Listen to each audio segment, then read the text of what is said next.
ইতিহাসে এমনটা হয়নি। প্রথমবারের মতো ৪৮টি দলের অংশগ্রহণে যুক্তরাষ্ট্র, কানাডা এবং মেক্সিকোর যৌথ আয়োজনে অনুষ্ঠিত হতে যাচ্ছে এবারের বিশ্বকাপ।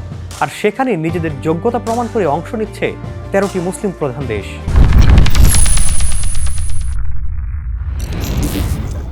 ১৯৩০ সাল থেকে শুরু হওয়া এই টুর্নামেন্টে এতদিন মুসলিম বিশ্বের উপস্থিতি ছিল বড়জোর প্রতীকী। ২-৩টি দল গ্রুপ পর্বে বিদায়, তারপর নীরবতা। কিন্তু ২০২৬ সালে সে ছবিটা বদলে গেছে। এবার ৪৮ দলের মহাযজ্ঞে মুসলিম প্রধান দেশের সংখ্যা পৌঁছেছে ১৩তে, যা বিশ্বকাপের ৯৬ বছরের ইতিহাসে সর্বোচ্চ। মরক্কো, সৌদি আরব, ইরান, সেনেগাল, তুরস্ক, মালি, আলজেরিয়া, মিশর, উজবেকিস্তান, ইন্দোনেশিয়া, আজারবাইজান, কুয়েত এবং বাহরাইন, এই ১৩টি দেশ একসঙ্গে মাঠে নামছে।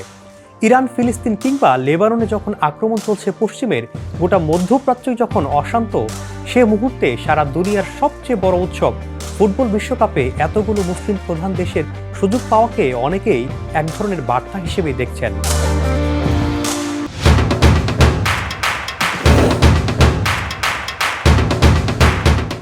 মুসলিম বিশ্বের বিশ্বকাপ যাত্রা কিন্তু শুরু থেকে গৌরবময় ছিল না।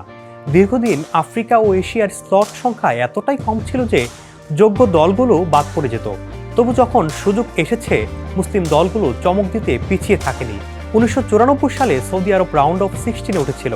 সেটা ছিল আরব বিশ্বের জন্য স্বপ্নের মতো।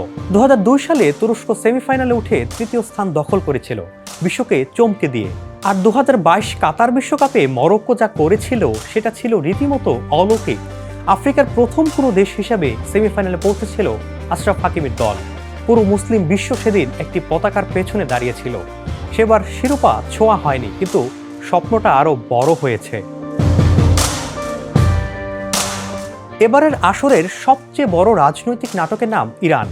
যে দেশটির সঙ্গে আয়োজক যুক্তরাষ্ট্রের সম্পর্ক এখন রীতিমতো যুদ্ধকালীন উত্তেজনায়, সে ইরান খেলতে যাচ্ছে যুক্তরাষ্ট্রের মাটিতে।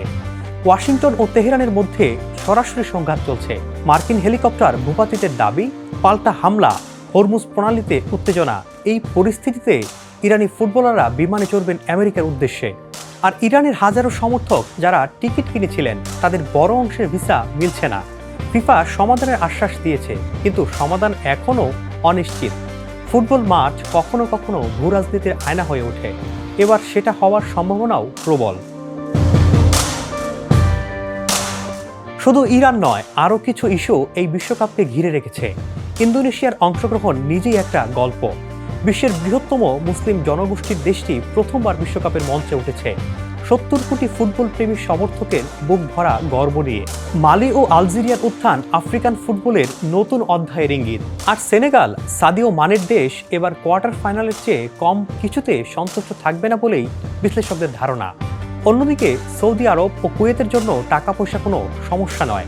তারা বিশ্বের সেরা কোচ ও কনসালটেন্টদের এনে দল গড়েছে।